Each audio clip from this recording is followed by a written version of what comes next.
Hello, everyone.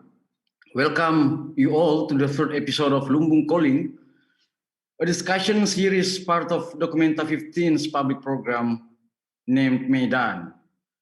Today, the Lumbung Calling focuses on independence, and we are more than glad to host Tanya Bruguera, founder of Instar, and Omar Tesdel.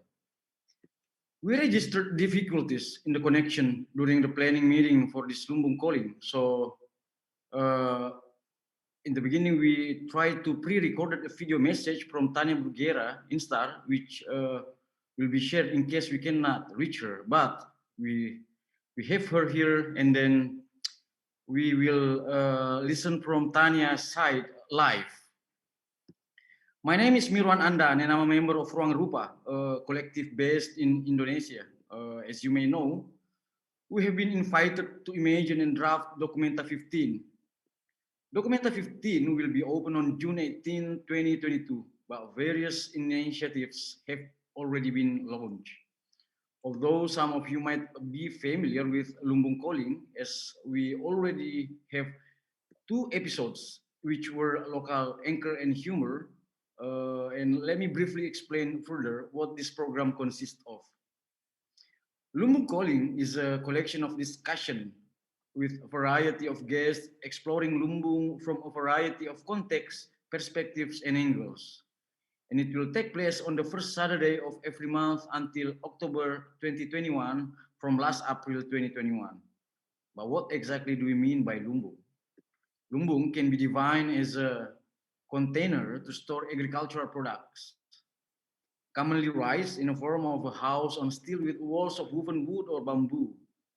In Indonesia, it is quite common to see these buildings, similar to a barn. However, lumbung goes beyond its physical presence.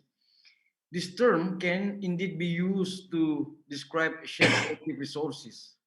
It can also be viewed as a collection of principles and a cosmology that describe daily life, common sharing, and community as a potential activity.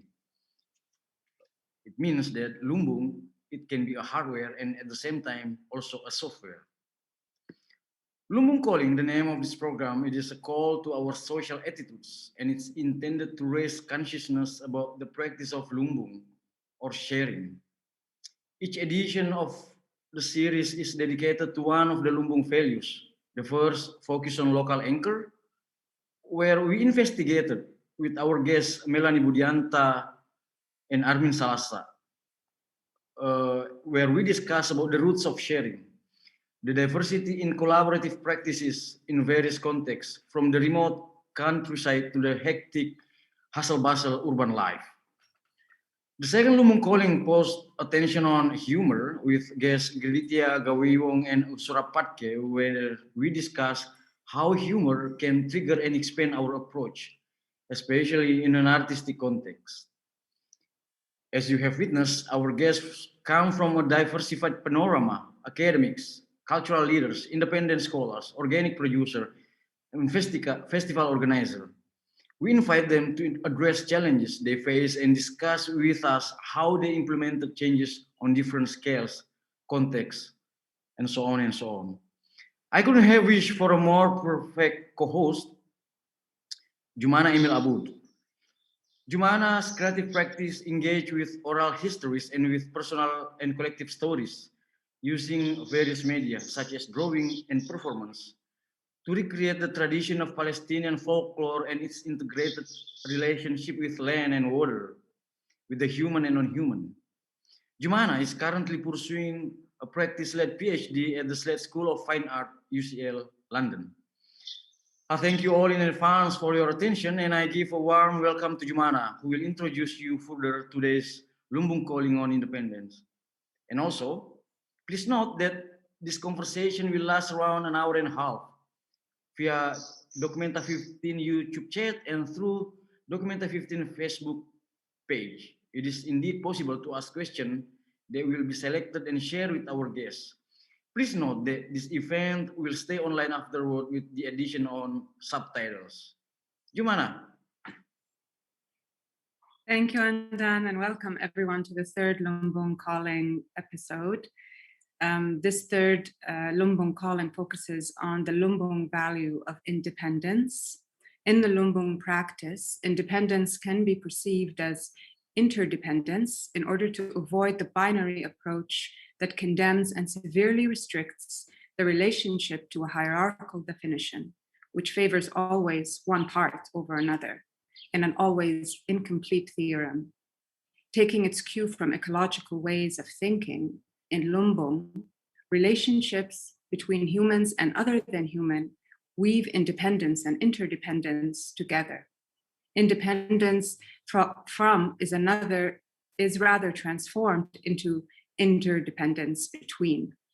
Independence from is transformed into interdependence between, which shows how relations are deeply complex and how nothing can truly thrive on its own, rather being mutually reliant on each other.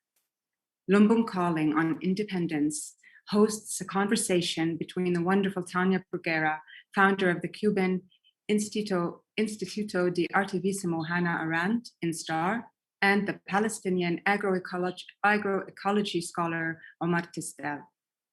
INSTAR emerged as an institution for civic literacy in 2015 from an artistic intervention organized by the Cuban artivist Tania Bruguera, where people read and discussed Hannah Arendt's book, The Origins of Totalitarianism, for 100 hours.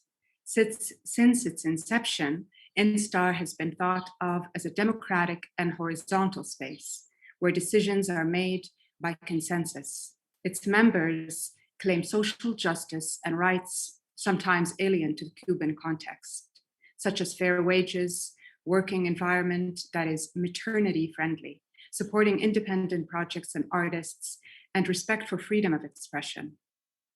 INSTAR is a safe space that protects and connects other organizations, activists, and artists, offering workshops, financial support through prizes and scholarships and visibility.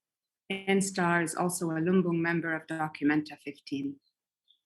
Omar Tisdel is a Palestinian agroecology scholar who's engaged in collective struggle for freedom and basic human rights.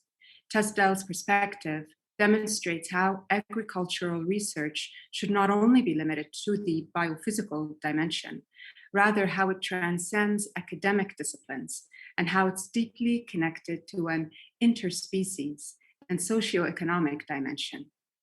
Omar is assistant professor in the Department of Geography at the Birzeit University in Palestine.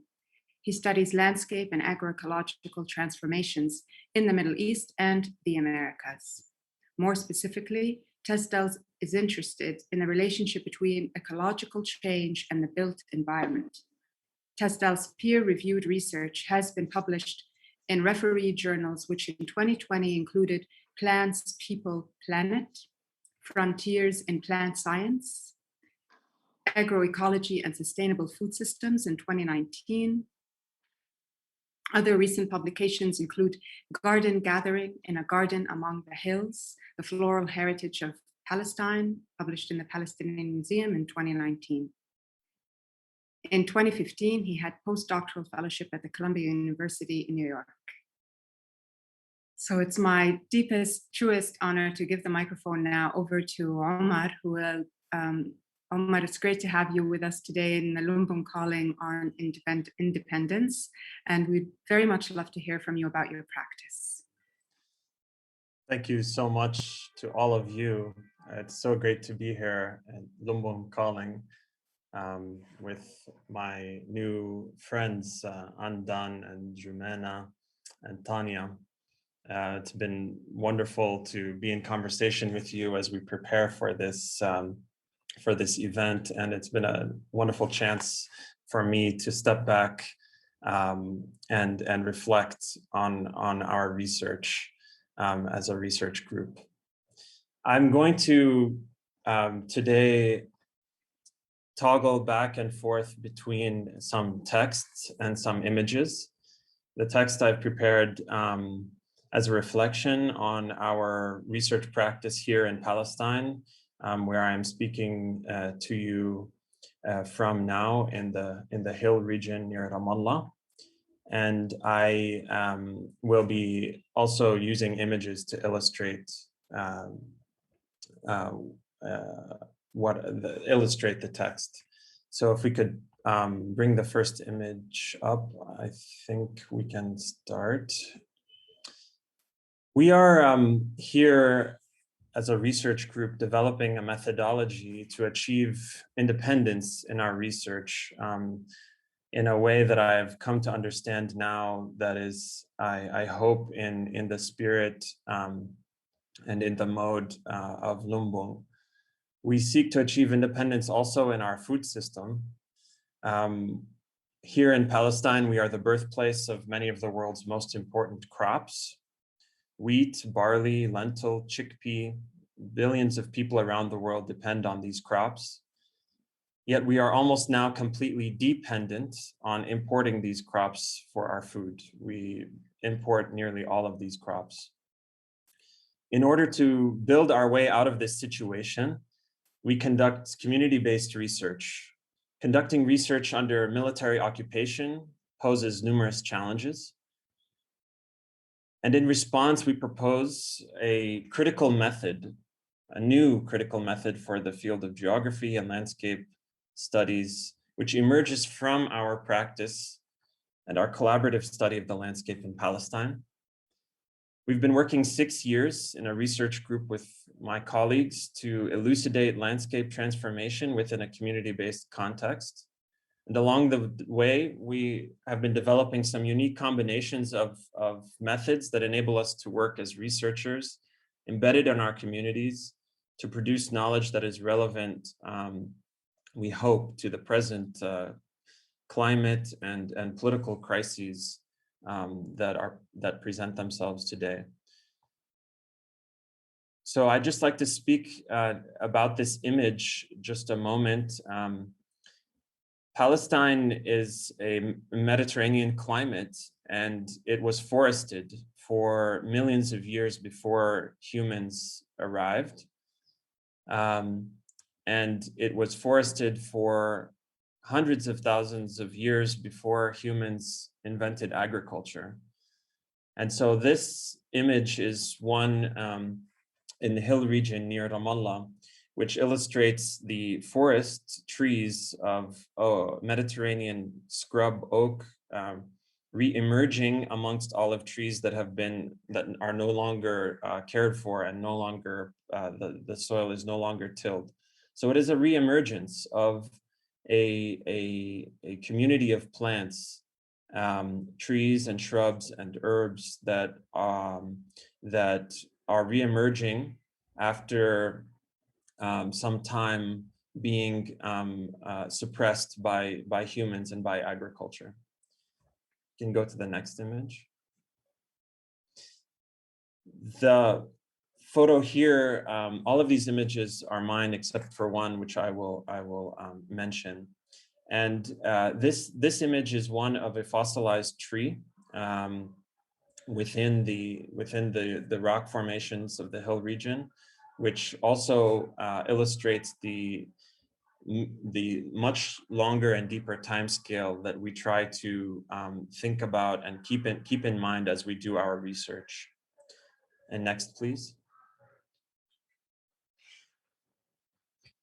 This image is one of a fossilized shell from a sea creature that is also millions of years old. And when we find these, as we spend time in the landscape, we treat them as messages from the deep past of Palestine, which also help to remind us of our connection to this much deeper geological and geomorphological layered relationship. So I would like to outline now some of the theoretical and methodological bases for our studies of the landscape. We begin with the theoretical basis for the central concept we're proposing for the landscape, which is makaniye. Makaniye, or spatiality in English, the plural is makaniyat, or spatialities, and this concept emerges from our long-term engagement with our research, both in the local and the global community. And I would just like to spend a moment speaking about the history of this word in ancient Semitic languages. So we understand the landscape not as a static stage, but as a living process. And I think this is the most important thing that we're trying to do in our research. A living process which we are coming to know as a makaniya in Arabic. Further, it is composed not of individual components, but as a formation of ecological and social relations that do not firmly separate between the ecological and the social and the human and the non-human.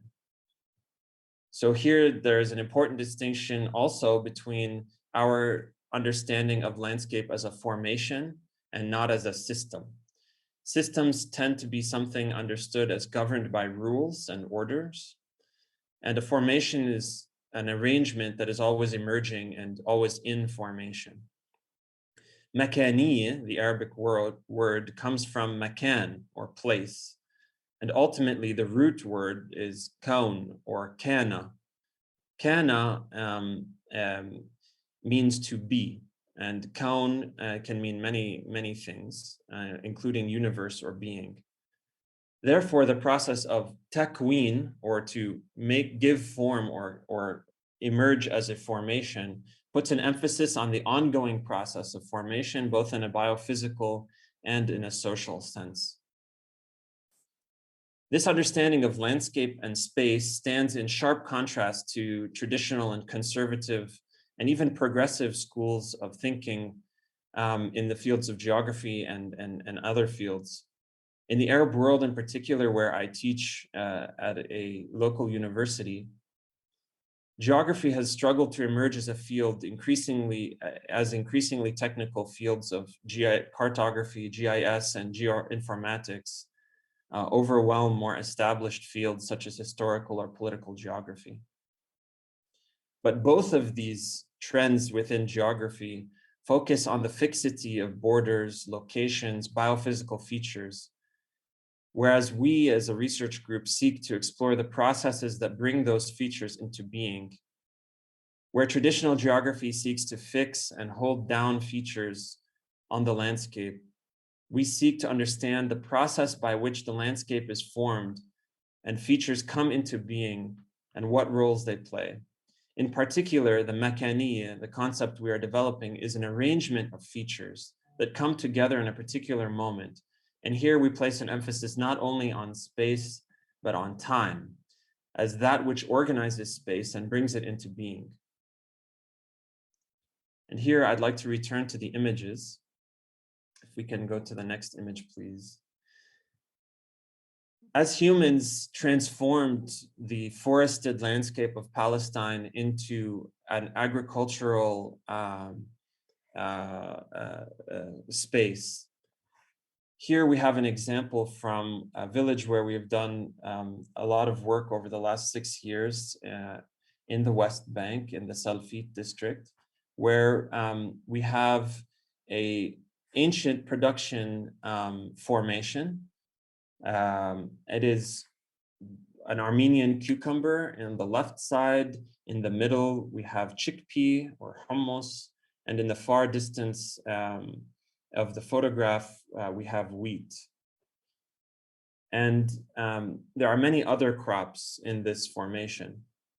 These crops grow by the rain, by rain only, and not by irrigation.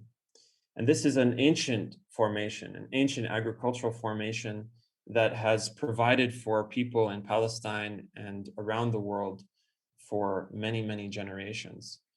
What's fascinating is, like the fossil of the shell, the seashell, which we find in 2021, we also have a living artifact and living feature. When we speak about this particular agricultural formation in Palestine, we call it Ba'li production, or Ba'il.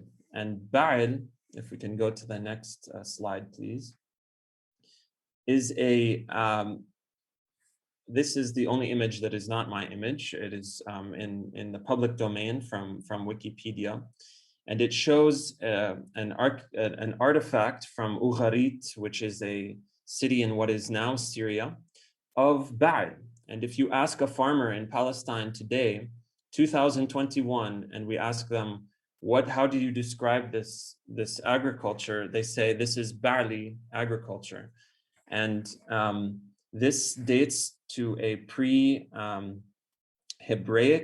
Canaanite Semitic god known as Baal, who you can notice here in the image, in the artifact from the Louvre Museum in Paris, is holding a thunderbolt in one arm and holding a plant in the other. And Baal is a Canaanite master god associated with fertility, with rain, and with growth. So like the shell, like the fossilized trees, and like the fossilized shells, which we find, we have living artifacts in our language, which are clear connections to a particular time and space arrangement, which inform our life and social fabric today. Next, please. This agricultural formation then very much expanded quickly under what is often referred to as the Roman polyculture, which is grape, vines, and wheat and olive, which was spread all over the Mediterranean at a much later date. And this particular production formation was highly productive and fed our people and continue to feed our people for generations. And here in this image, you can see the vine associated in a Christian church in Palestine, in the Ramallah district, where you can see the vine associated very directly with the cosmology and spirituality of this region. Next, please. Unfortunately, these production systems also carry with them great detriments to the home, that is our home and our earth. And here you have the image of an olive tree where the stone terrace has fallen, exposing the soil. And we can see how damaging tilling the soil is to our soil as it frees it to be able to be eroded during the rain. And in Palestine, we receive approximately the same amount of rain as in London, but concentrated only in 5 to 6 months. Next, please. So these terraces are our way over the generations to protect our soil. And it is a very important technology and also a beautiful aesthetic form. Here is a terrace, which is also near Ramallah, which is a beautiful example of form and function coming together, where stairs are built into the terrace to enable the farmers to move easily from one to another. And these terraces are very tall, in this case, approximately 2 to 3 meters tall, depending on the area. Next, please.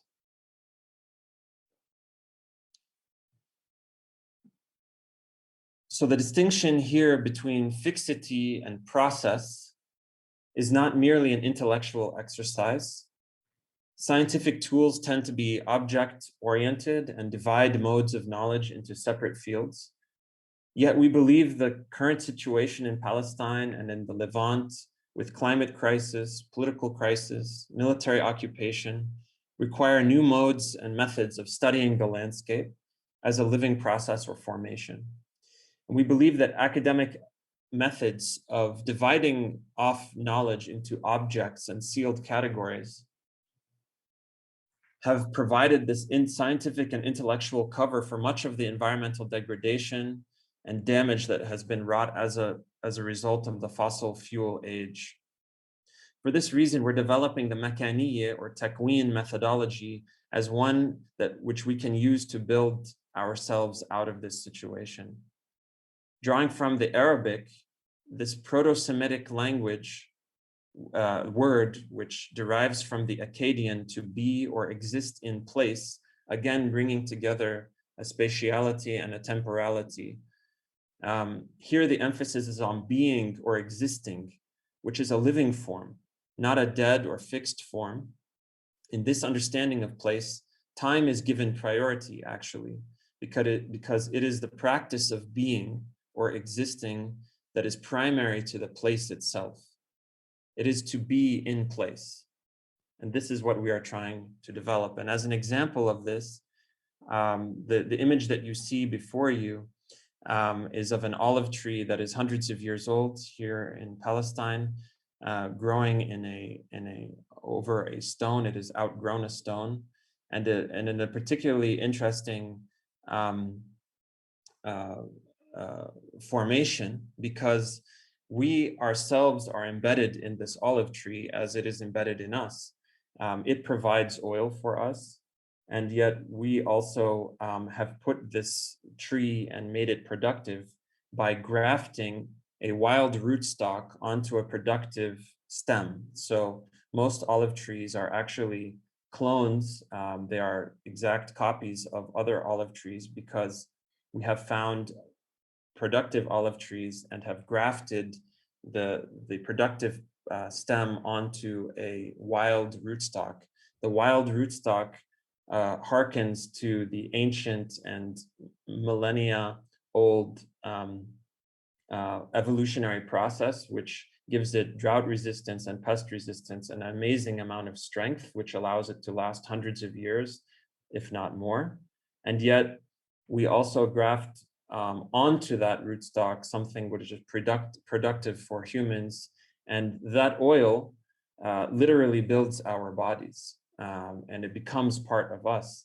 And so in this way, we basically draw together both the wild and the cultivated, and also are entwined in each other's lives as plants and as people in very real ways. So we draw from the ancient Semitic kana or kaun concept to explore how places are always in formation. With the rise of cartography and other geographic tools, fixity has become the dominant modern understanding of place and space and temporality.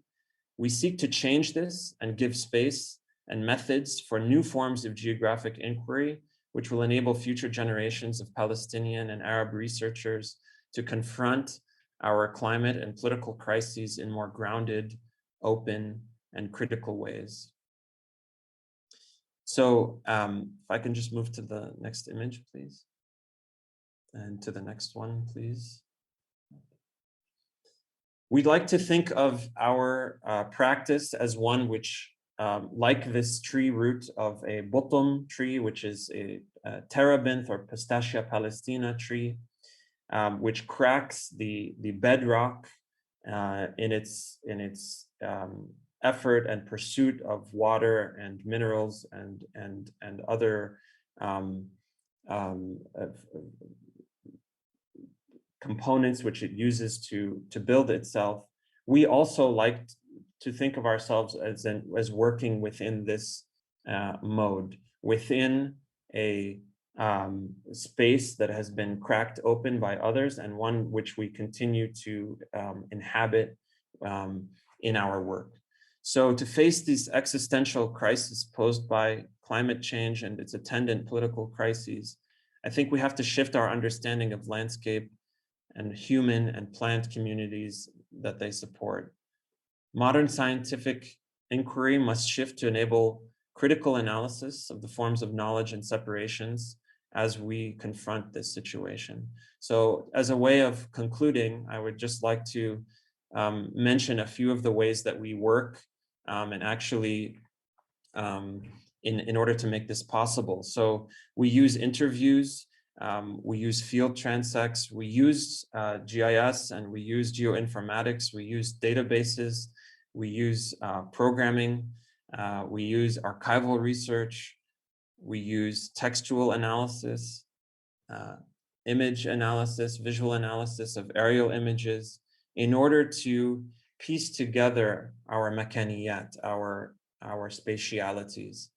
So our research group is composed of people from many different backgrounds, and perhaps more importantly, our research team works from within its context, embedded within the communities and academic communities that we study.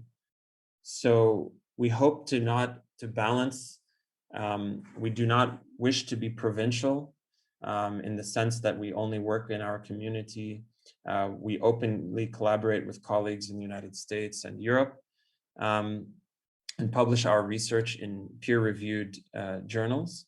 However, we also like to strike a balance of what we call a kind of grounded openness, in which, like this tree, we ground ourselves in a particular place, but also seek to expand beyond and reach new horizons. So we avoid both the trap of provincialism or a detached globalism that just seeks to homogenize and make everything local interchangeable.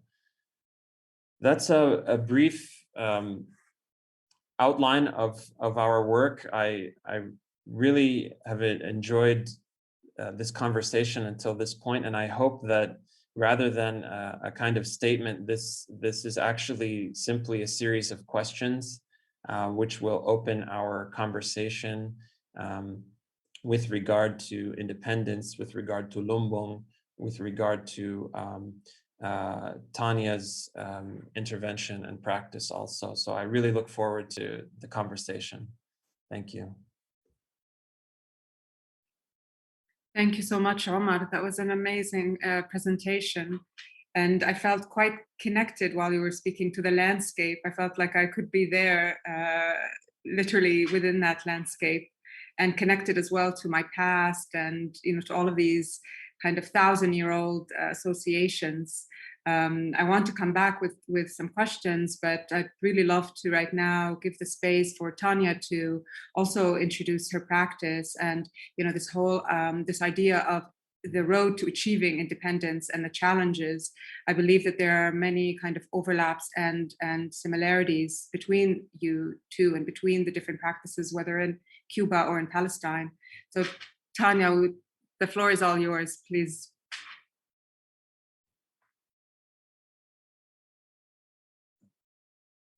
First of all, thank you so much for inviting INSTAR to this event and to have the opportunity to see the practice of Omar and share some thoughts with Jumana and Madam, and also Omar, having Kiara in the background outside the frame. So basically, when we were invited to talk about independence, one of the first things we realized is that, as Jumana was saying, independence is always coming with independent from. And we realized that in a way, we always have to, when you're really independent, you don't have to defend your right to be independent, or you don't even realize you are independent because you're basically enjoying it. But in our case, we have unfortunately a very clear reference when we talk about independence, and it's the government itself. In Cuba, and also in order to, let's say, connect with Omar, I wanted to say that, and yesterday you guys were asking me if there was a word in Cuba for independence. And I was saying that if there was a word for independence, the fact that we don't use it means already something. That we don't use any substantive or adjective for talking about independence, that says something. Nevertheless, I went back and looked, And I realized that there is one word that is also used in agriculture, I think, and Omar, you will correct me, which is cimarrón, which basically means plants that grow without, like, only on their own, and on their own free will and so on.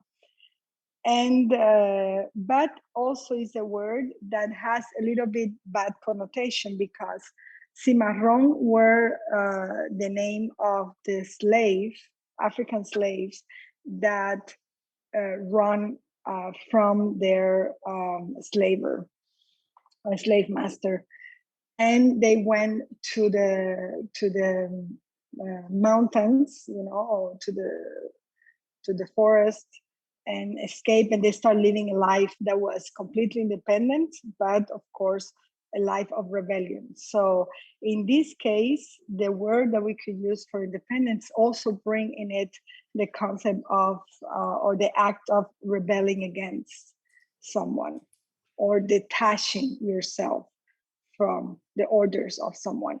So of course, now in contemporary times, there are some activists that are using the word cimarrón again, especially Afro-descendant activists, with a lot of pride.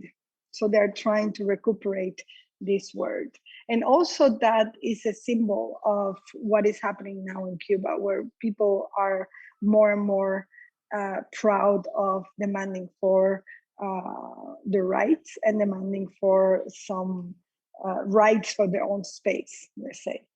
So in this case, in the case of Instar and our relationship project for Documenta, we were also coming out of the philosophy we have used in our project, which is looking at art as a tool, as a tool for social change, as a tool for a different life, not only as the way to signal what is wrong, but as a way to create an alternative space, including alternative institution, alternative social spaces, where you can, at least in a small,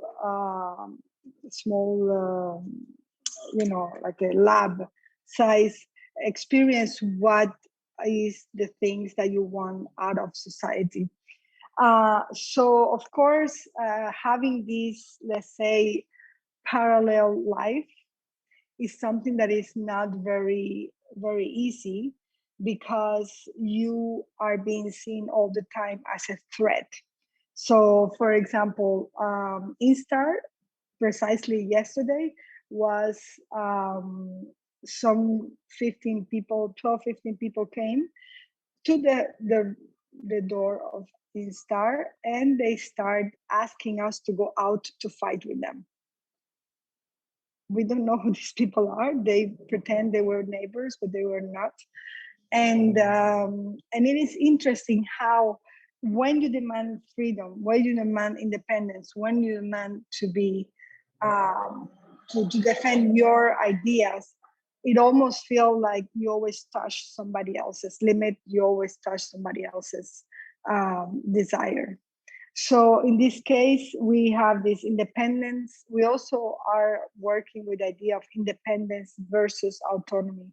And I think this is also important, because independent is a weird word, because sometimes you can decide that you have become independent from something or someone, but sometimes that means that you are dependent from somebody else, or that you are entering a new cycle of dependency. So in this case, what we're trying to also work is not only with the idea of independence, but the idea of autonomy.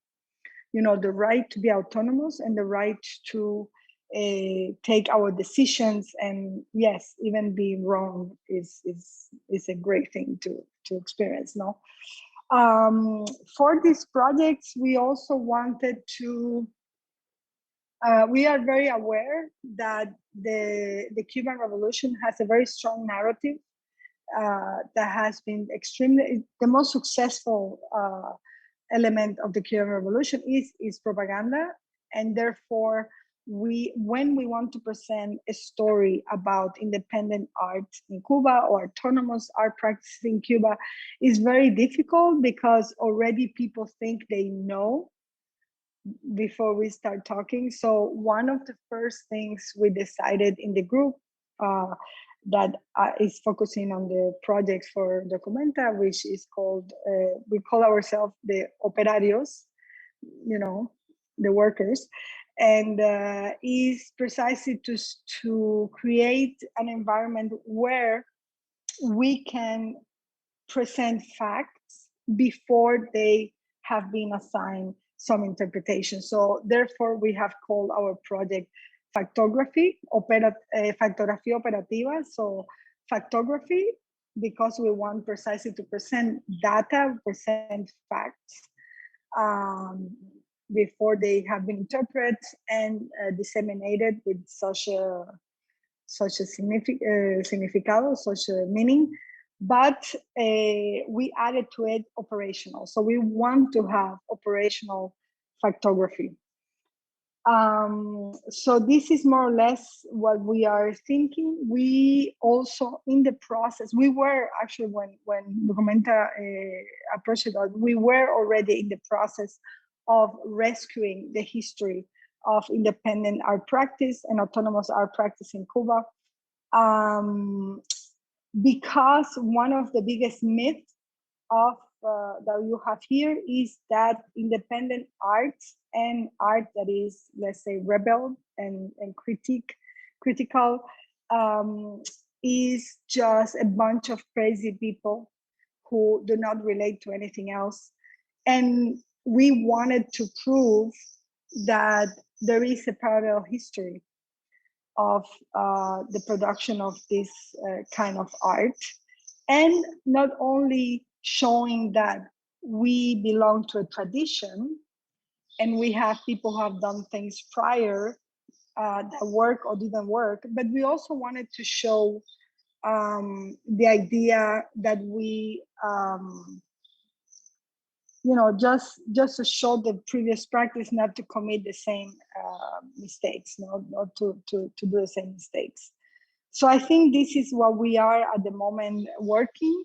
And part of being independent is to know your history, where you come from, who came before you, and how they present their perspective. Yeah, so this is more or less what we're working. I'm better for dialogue than monologue, so I would love to start a conversation.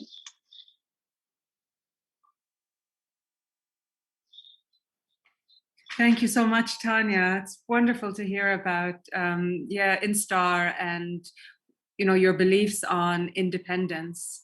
And I believe that so many of us, and especially from hearing from Omar as well, are in total agreement about the idea of independence really being an active formation and its linkage, or as Omar said, the intertwining of all of these factors and elements. So it's linkage to the past and to tradition.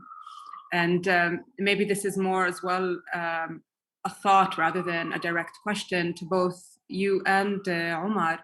And it's about, it has to do with the knowledge and the visibility. So you spoke, Tanya, about how important it is to get those facts to people before anything else. So I'm curious to know, how do you get those facts to people, and whether it's through, your actions in art, or whether you, Omar, how do we make visible things which are so relevant to people on the ground to help them understand what is the road towards achieving independence?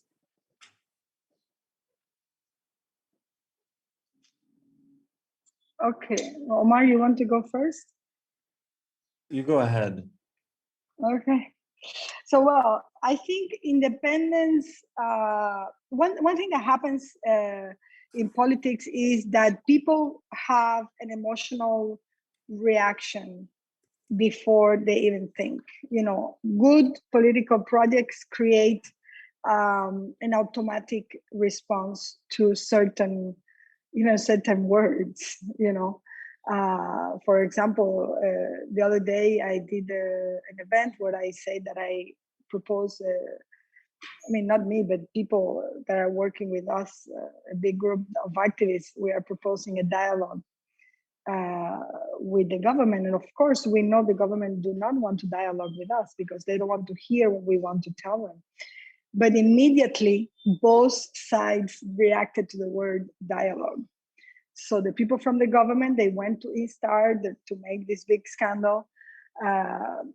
And the people who do not want the dialogue made a huge response, even offensive at some point, that with dictatorship, you don't dialogue with dictators, etc., etc. So it is interesting to see when you enter the realm of politics that you are entering a space where people become extremely emotional at the level of irrationality sometimes. So the fact that, and this is why we think that one of the way to start a new,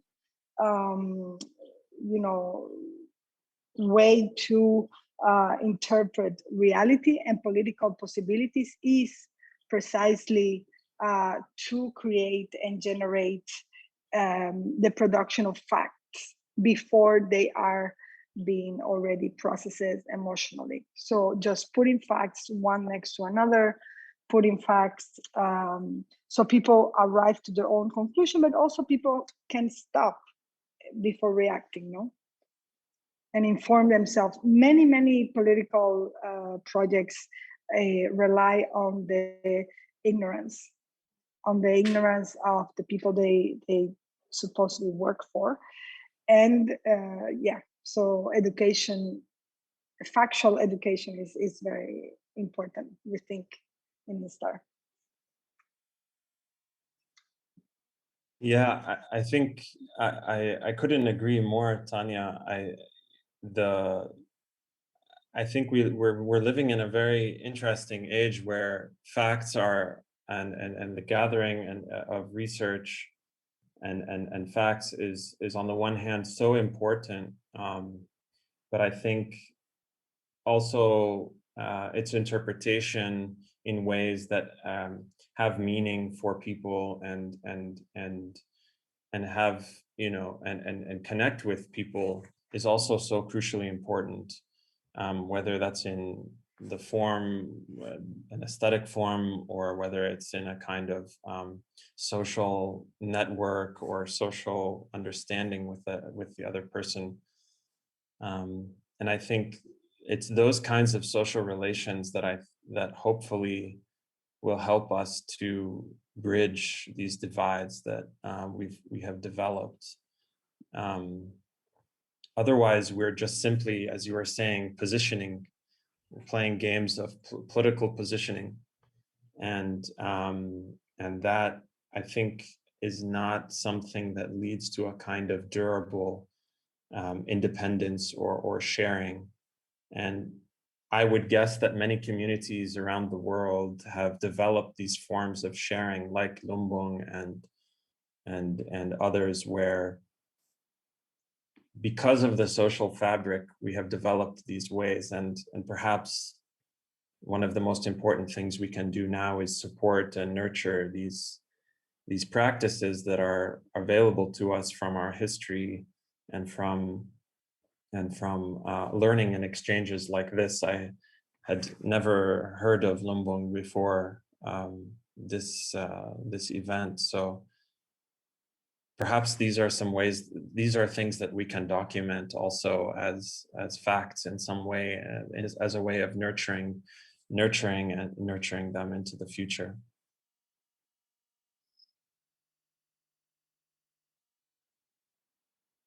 Yeah.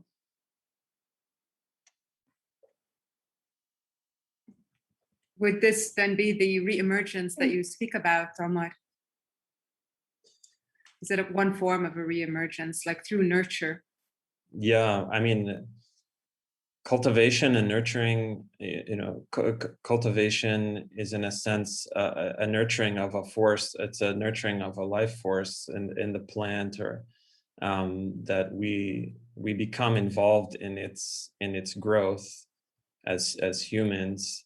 but it also then entwines itself in us, and then we come into a certain relationship with that plant, whether it's planting or weeding or tilling or modifying in such a way that it comes into that relationship with us. But I think that relationship can be pathological, as we have in so many social or agricultural practices that we have today.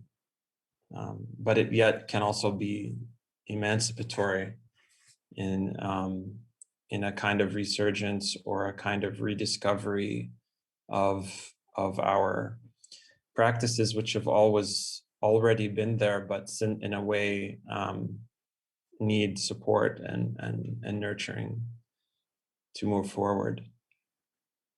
I also think when you were talking about emancipation, I also feel that emancipation, which is a way to arrive to independence, is related to independence, probably has to also do with the idea of understanding where the narrative was created and by whom, no? And understanding what were the goals, what was the intention of the person who created the narrative, no? Mhm. And this is why for us it's really important to notice that there is a parallel universe, let's say, Mhm. that is not fake, but to the opposite, is completely real and has been suppressed, because it almost feels like one way to achieve, of course, one of the difficulties to achieve independence is precisely not to know that other people were there before, and you always feel like you're creating the wheel.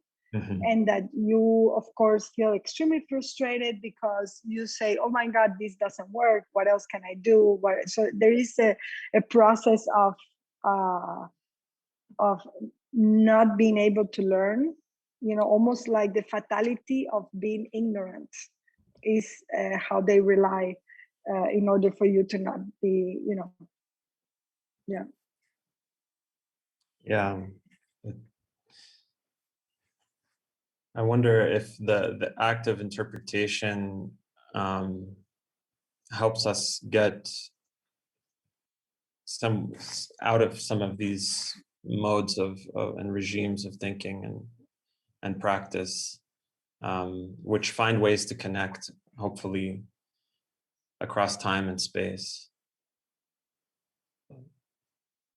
Omar, maybe you can go further to explain about what the word is makaniyat. It's feminine form and also Yeah,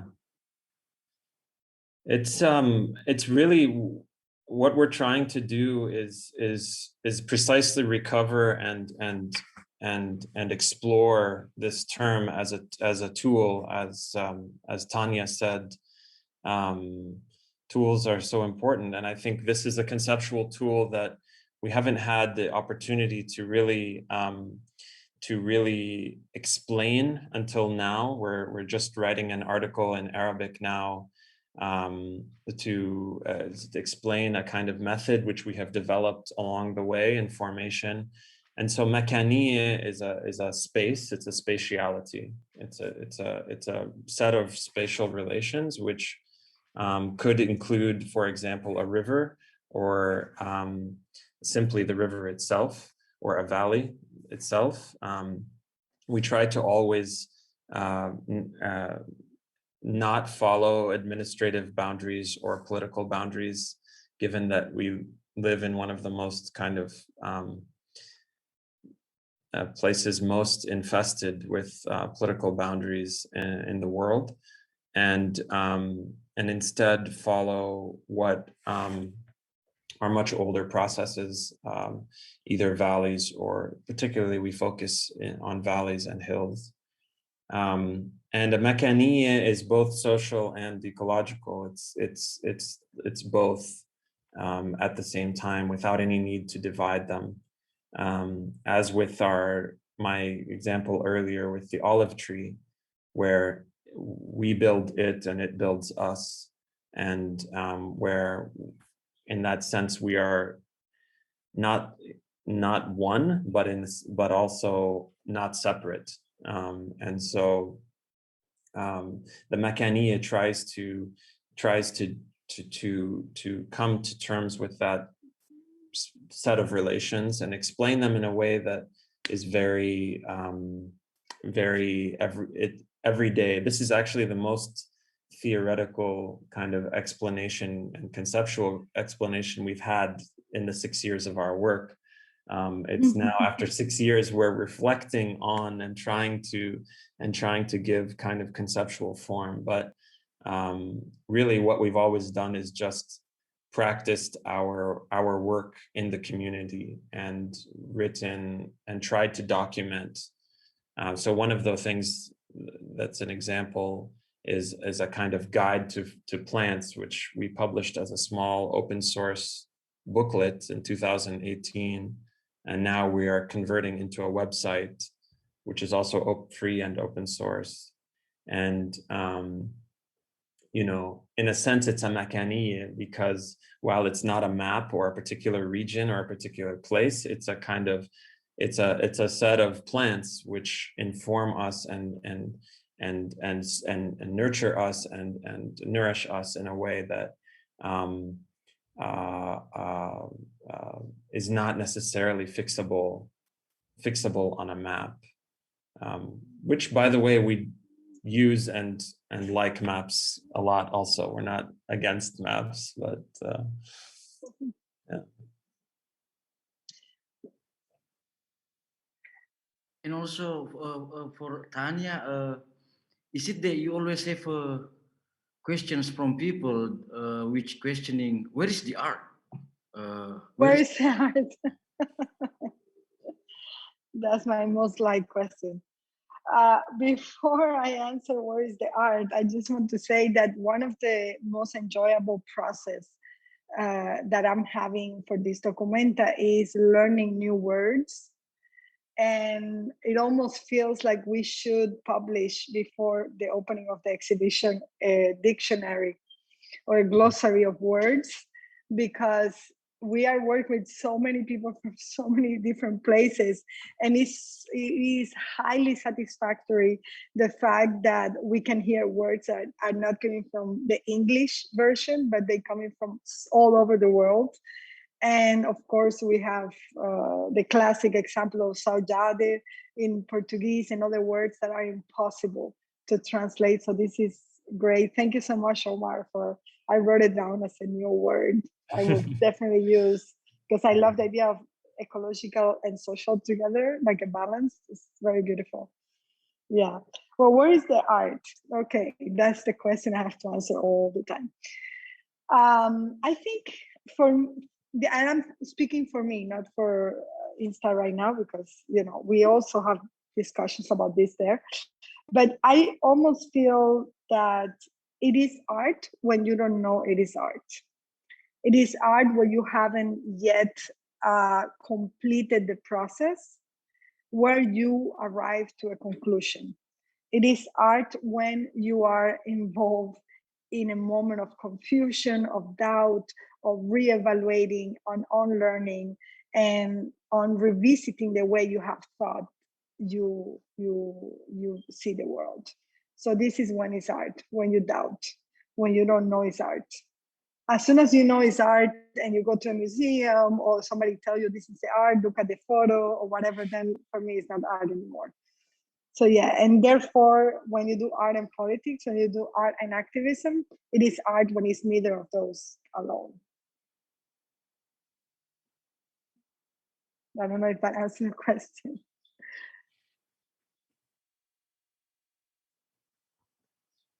I mean, if I may, I wanted to go back to the question of the narrative that you spoke about earlier, and whose narrative is being heard and when and where. And just thinking around even, for example, words and terminologies as well, and how different persons may, understand and then share that word or that knowledge around that word and its narrative. And I can just give an example, that today commemorates, for example, the Nexa, which is the 1967, the Six-Day War. And, one, people would associate, they refer to it, we refer to it as Palestinians as the Nexa, which means close to the catastrophe or the relapse or the setback. And, others are referring to it as Six-Day War. And just within that terminology, you create an alternative narratives that are being spoken, that are being accepted, that are being understood. And, so it becomes like even this whole association with, once we understand that narrative as the way it's being told to us, then it's our responsibility as well to accept it or not accept it, and to find, okay, where does that word come from? Why is it called the Nexa and not the Six-Day War? And even just thinking also about the word independence in Arabic. And I know this was something that we were having a conversation about, Andan and Omar. So maybe I'll leave you with this question around this whole idea of the narrative and words and terminologies and how we accept them and how do we not accept them as well. I think that we are living in new times, and there are times that I call the in-between times, because we might have lost, or thank God, leave the time of hard definition of things, where there is only one concept for one thing, when there is only one interpretation, and there is this kind of overall global understanding of things in one way. And I feel like now we're living in the in-between times, because it feels that what is the richest and what is the most creative and inspiring elements of today's life are the things that are in between other things, are the spaces in between other definitions. And also, I feel that we're living in new times because there is, when I was young and when we study at school, we always heard the phrase somehow that says, history is being told by the winners, right? But who are the winners? And I feel that right now we're living in the times of the supposedly not winners are making the history, are defining the history, are rewriting the history. And I think this is very exciting to see that. Of course, this is not naive. Of course, there are people with great power, but slowly there are spaces that are growing where those people who were seen as the not winner, quote to quote, are the ones telling the story and creating new narrative, no? And I think that's fantastic.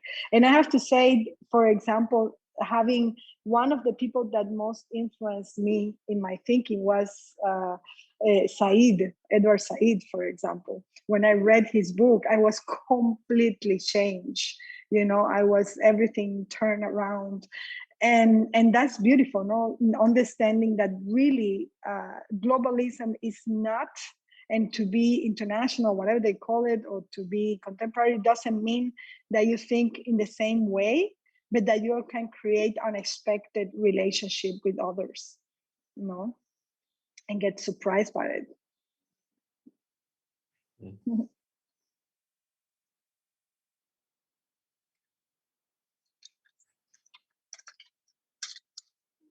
We had a question from a Facebook listener about education, actually, and how we should change the education system to stop dividing things and to treat as one, living the landscape we are in. And then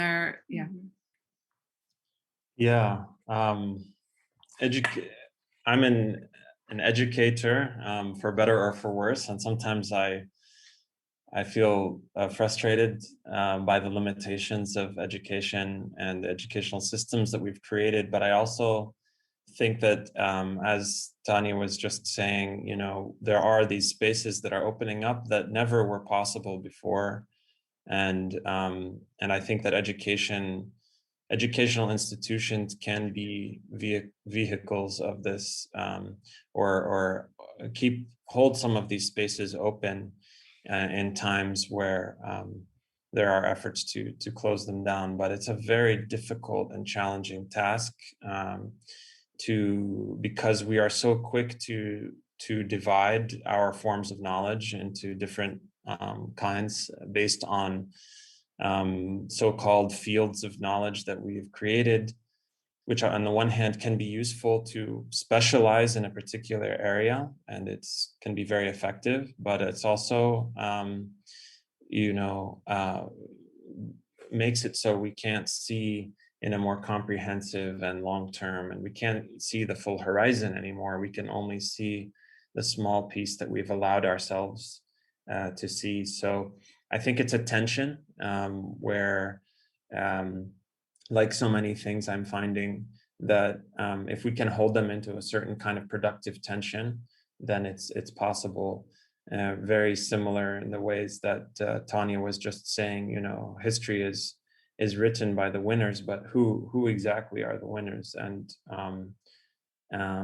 this, speaking of Saeed and his friend, the great poet Mahmoud Darwish, they were fascinated by this question of the victor and the vanquished, the victim and the vanquished and the victor.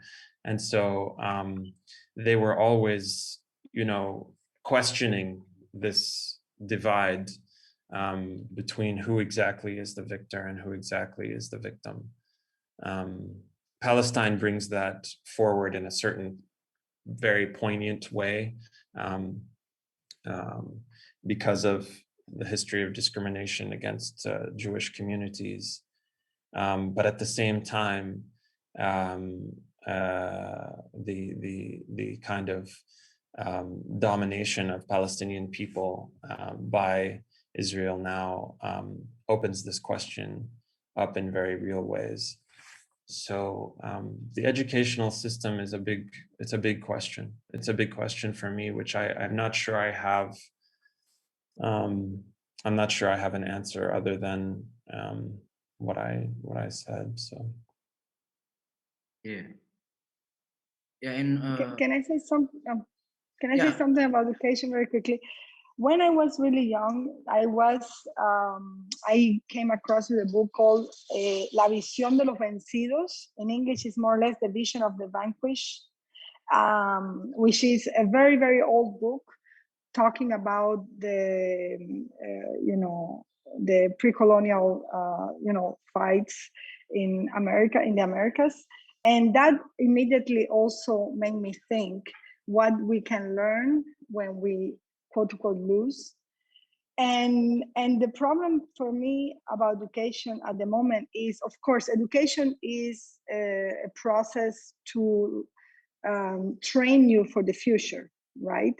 So when you have education related, I don't know, with certain technological situation, computers, etc., it is because the people who have created those programs know that there is the potential for you to be working in certain activities when you grow up. So for me, that's the first problem with education, that is being it almost feels like a worker's training job process.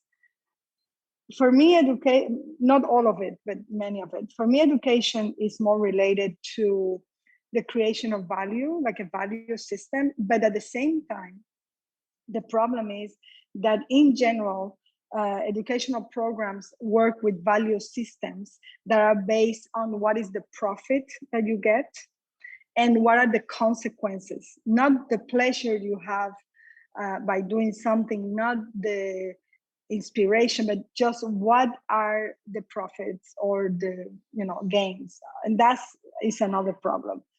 I also feel that it's still very ideological in general, education. And we should actually, instead of telling people what to think, we should create a system to create, let's say, education as a system of thinking, as giving resources for thinking. How do you react? How do you think when you are in front of certain problems or certain intensities or certain even the anger? I mean, I'm flabbergasted, as they say, by the fact that schools who, let's say in the United States, where you have people killing, like kids killing other kids, do not teach as part of the main curriculum what to do with your emotions, how to handle your emotions, you know. So yeah, that's very quickly what I wanted to say about education. Yeah, Tanya, what is the role of the individual in the community in the struggle for independence? And then where does What is the this end? role of individuals? Yeah, Sorry, in the what's that? community, in the struggle for independence. And where does the independence end?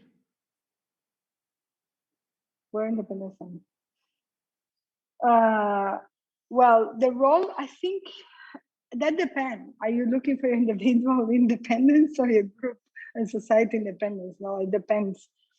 I think if you are aiming into social independence, economical independence, political independence, then of course the role that the individuals have in group is very specific, which is probably creating diversity, creating a spectrum of different points of entrance to the problem and solutions to whatever you are confronting. So I feel that if you want political independence, you need to understand you are not you, you are you part of a group.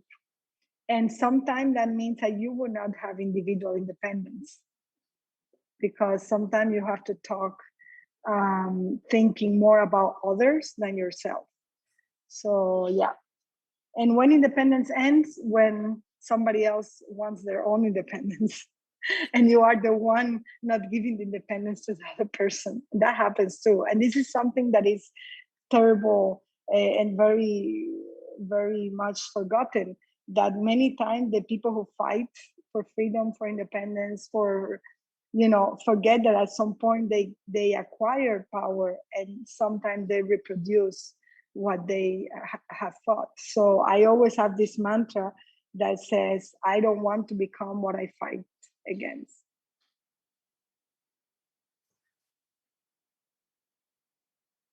That's beautiful. I'm going to take this. I'm going to adopt this mantra too.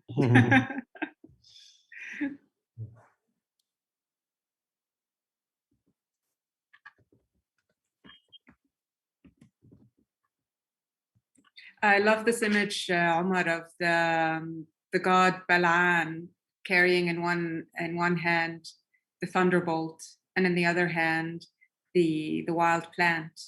Was it right? And I think that there's so much contrast in there, and it resonates very much as well with what we're talking about now. Also with what Tanya was saying about this, you know, independence is something that there's always going to be, or even creating art. You know that this is art or not if you're asking yourself if there is confusion, if there is doubt, if there is, and I guess it's about this contrast. There are these, you know, contrasting forces that are still trying to find a way to maybe to work together. Yeah. Do you think that that's so?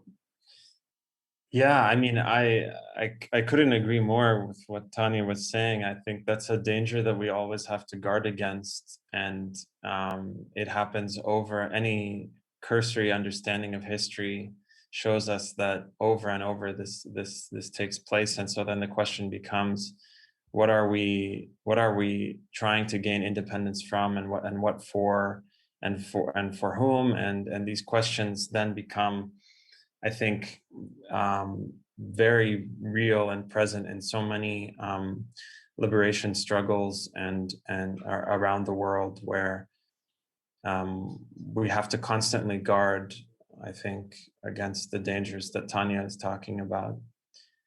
With regard to our friend from several thousand years ago, the Baal, the Canaanite god of fertility, I think it's interesting because there's a famous text which has been worked over by many scholars of kind of Oriental and Semitic, ancient Semitic languages, in which this particular god, Baal is engaged in a struggle with another one called Mut, which is the same word in Arabic today, which means death.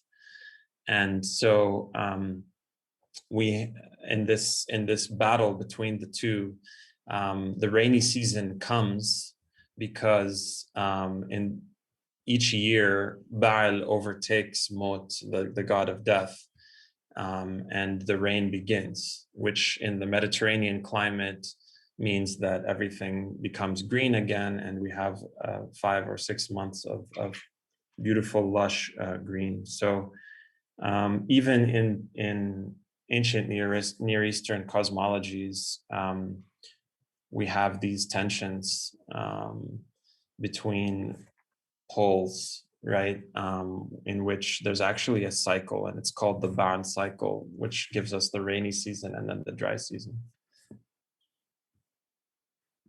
It's an interdependence on nature too, right? And our relationship to the landscape. Maybe that's another form of activism, in the way that we live our lives, whether we're artists or not. So if you're an artist, you're trying to create through art, and if you're not an artist, then you're trying to create, or an agriculturist, you're trying to create through the land and through what does the landscape teach you. I mean, not that there are limits. Obviously, artists can also work in the land, obviously. But I'm curious if you can say further about this relationship that we have with the other than human, with the landscape. I mean, because another image that's really potently remains in my mind is the image of the pistachio tree with the roots breaking out of this concrete containment. Yeah, I'll just be very brief. I mean, I think it's what I've learned in the last several years is actually trying to really inhabit the seasons and the land in a way that I don't think I was ever trained to do, and was ever, despite being raised in a rural area and very much in contact. I think we fall into habits, especially I think in my generation, of technological, kind of generation. And it's as I think Tanya mentioned, it's a process of unlearning and inhabiting the landscape so that we can read it just as our ancestors did. And I think we still know how to do that. We just need to kind of rediscover it.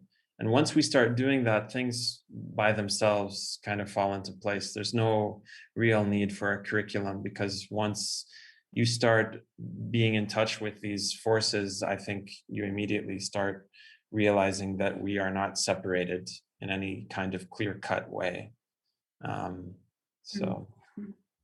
It's beautiful. So in a way to achieve independence then is to remember that we're not separate from the landscape and the other than human. Yeah. Yes, and there's also a question in YouTube, and maybe for both of Tanya and Omar, is that how do you practice independence in your own working environments, research group and collectives? How do you see the relation between working together independently? How can independence be practiced if we aim to work collectively or as a collective? Well, my answer is very quick. Yeah. Trust is one word, trust. Yeah. I achieved independence working with others by trust. Trusting that they have something even more important than I have to say, trusting that they are faithful to the project, trusting their love for the project, and trusting their capacity to grow in the project or because the project. And so, yeah, that's how I do it, trusting others. Maybe Omar also can share from Omar's point of view as a scholar, working collectively as a research group, and what are the elements of independence working as a group of scholars and researchers? Yeah, so I agree. Trust is so crucial. The way that we have generally brought together research groups is on the basis of a hierarchy and very compartmentalized, and so much of our studies are simply individualized, and I will study this and I will spend all of this time on myself. I remember working on the PhD thinking it was such a selfish kind of enterprise because you're only thinking about yourself and what you think. And I think working in a collective has really taught me to trust in the process, because you have to kind of let go more. I won't deny it's difficult because again, we come back to so many of the structures and who's going to be the author of the article and how are we going to determine authorship and the list and the order of the names and all of these things, which but we've tried to solve them as much as we can. Almost all of our articles, for example, have a long list of authors, all of the people who had any role in the piece, even if they didn't directly contribute writing, they were researchers on the project. They are also listed as authors. So we try to break that individuality as much as we can and give it a more collective form. But it's a challenge. Wow, it's been so amazing to hear both of you speak. To be honest, I came to today's Lumbung Calling feeling a little bit down just because of everything that's going on in the world.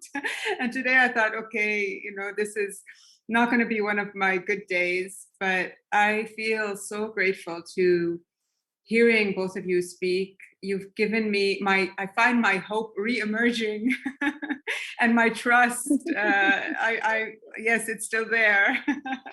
So I really just want to give you a personal note to say thank you so much for igniting the re-emergence of hope within me.